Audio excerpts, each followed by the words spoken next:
Bonjour à tous. Alors aujourd'hui, je vais vous apporter quelques réflexions personnelles à propos du psaume numéro 2, que je vous lis intégralement, il n'est pas très long. Pourquoi ce tumulte parmi les nations, ces vaines pensées parmi les peuples?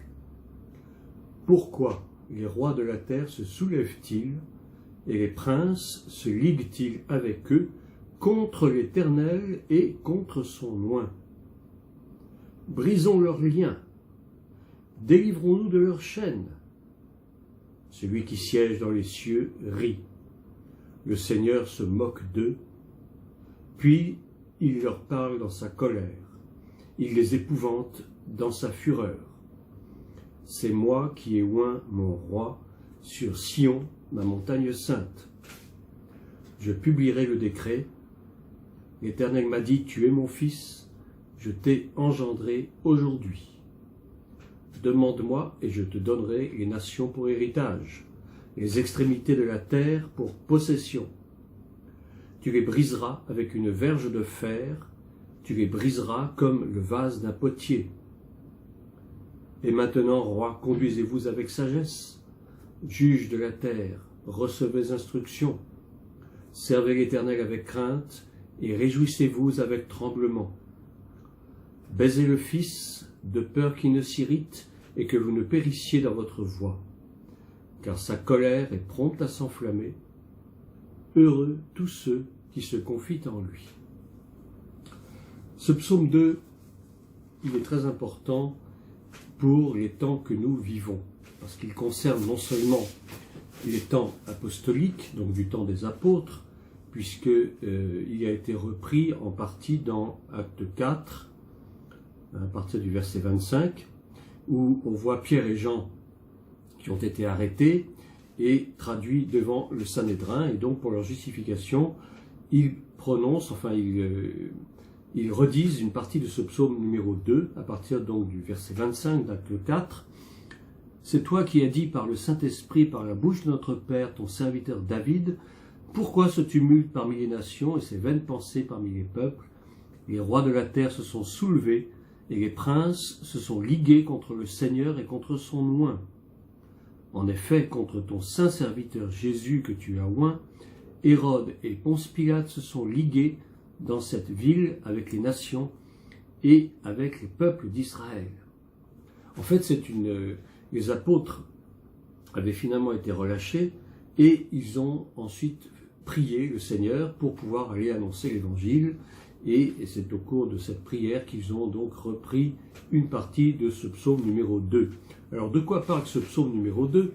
Eh bien, il parle d'un tumulte parmi les nations, c'est-à-dire un brouhaha.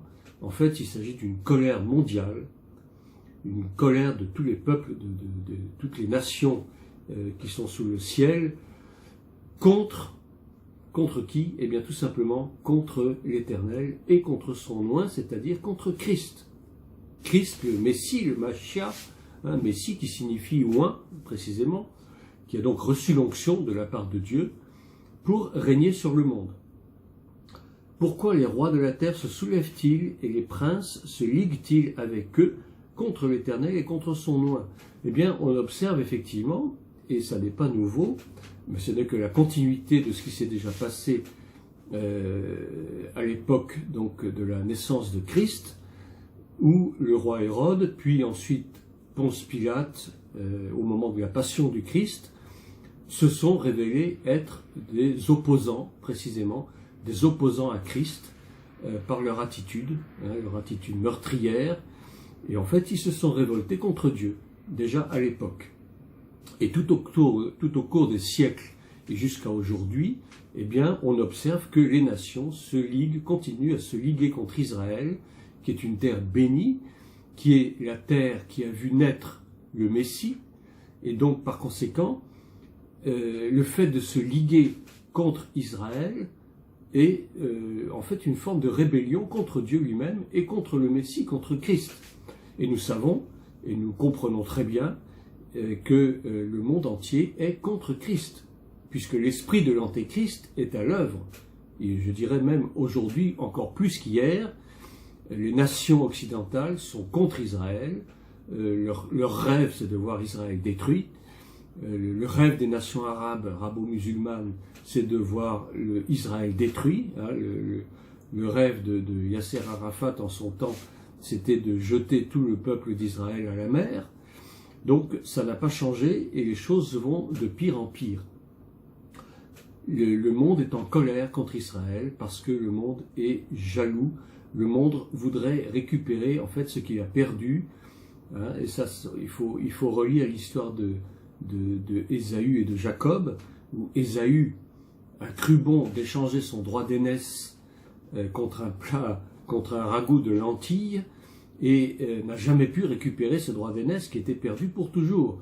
Et c'est exactement la même image qui peut s'appliquer aux nations aujourd'hui, qui ont perdu leur droit d'aînesse, si on peut dire, puisque ils ont préféré suivre leur propre voie plutôt que de suivre la voie de Dieu. Et donc la bénédiction de Dieu repose à jamais sur la terre d'Israël et non plus sur les nations. Les nations ont perdu leur suprématie vis-à-vis de Dieu, puisque les nations maintenant se révoltent contre Israël, se révoltent contre Dieu, se révoltent contre Christ, et l'esprit de l'Antéchrist agite les nations aujourd'hui. C'est l'esprit édomite, c'est l'esprit d'Ésaü, c'est l'esprit qui a dominé depuis des siècles sur ce monde, qui est contre Dieu et qui est contre Christ. Donc vous voyez, il y a une colère mondiale qui s'est levée contre l'Éternel, contre son oint, et maintenant, tout ce qu'ils souhaitent, c'est de briser les liens et d'être délivrés des chaînes qui, selon eux, que Dieu aurait mis à leurs mains et à leurs pieds pour les empêcher d'accomplir leurs desseins. Maintenant, ils se trouvent enchaînés parce qu'ils sont prisonniers de leur propre méchanceté, de leur propre cupidité et de leur propre haine. Donc, tout ce à quoi ils rêvent maintenant, c'est de voir leurs liens brisés et d'être délivrés de leurs chaînes afin de pouvoir accomplir leurs desseins meurtriers vis-à-vis d'Israël. Mais on sait très bien que tout cela est vaincu d'avance, tout cela est voué à l'échec d'avance. Et maintenant, à partir du verset 4, on va voir quelle est la réaction de Dieu vis-à-vis des nations. Celui qui siège dans les cieux rit.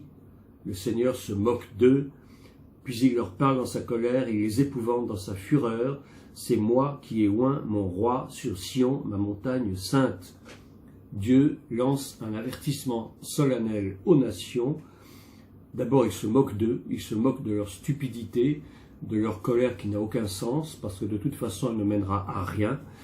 Ils peuvent toujours être en fureur contre Israël. Cette terre sainte qui a vu naître le Machia, qui est en fait quelque part le réceptacle, si vous voulez, sur lequel duquel est sorti le Messie, et puis tout ce qui va avec le Messie, c'est-à-dire les prophètes, les apôtres, en fait la parole de Dieu qui est sortie de la terre d'Israël, puisque la Bible est d'origine juive, et nous chrétiens, nos origines sont juives, pour ceux qui l'auraient oublié. Et donc Dieu se moque des nations, Dieu se moque de ses gouvernants qui ont des comportements totalement insensés et qui pensent qu'ils viendront à bout d'Israël et du peuple juif, alors que tout cela est voué à l'échec, parce que le peuple d'Israël est le peuple élu, et rien ni personne ne pourra jamais en venir à bout.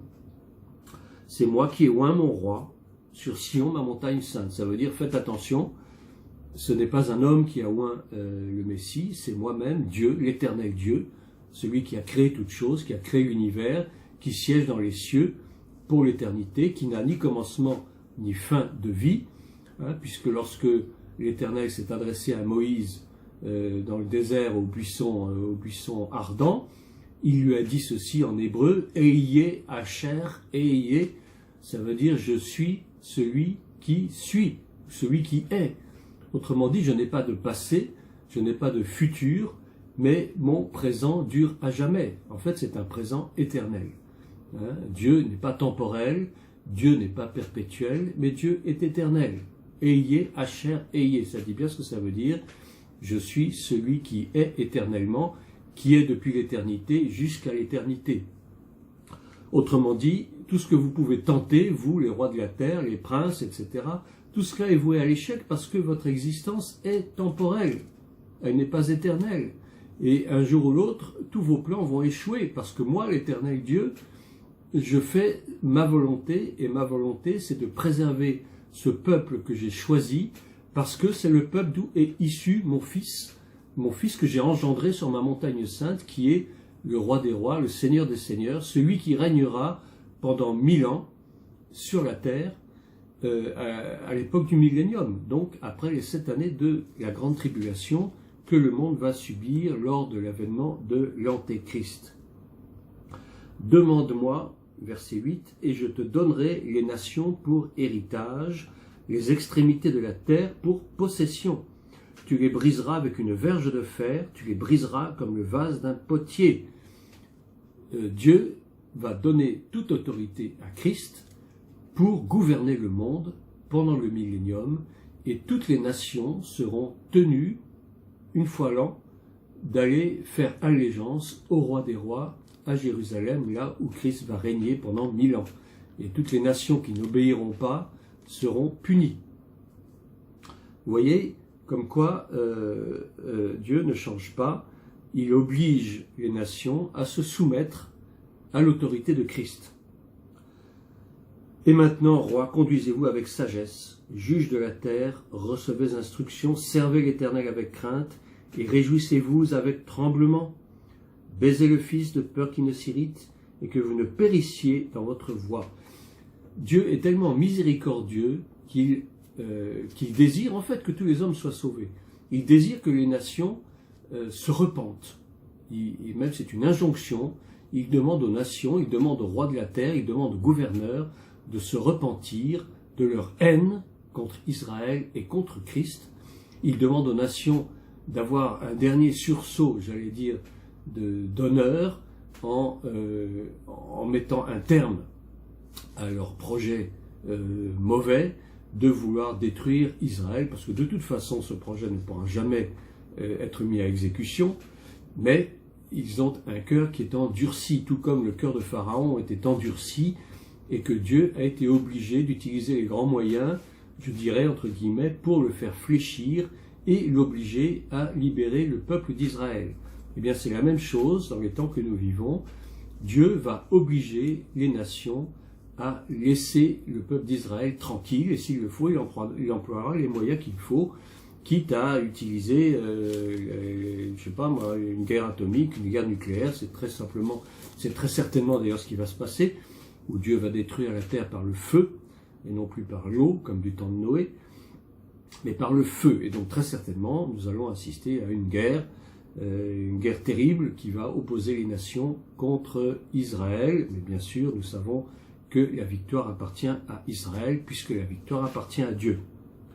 Donc, Dieu quand même demande aux nations de se repentir, de demander pardon de toute cette haine accumulée depuis des siècles, et depuis des millénaires même je dirais, cette haine qui est à l'endroit du peuple juif.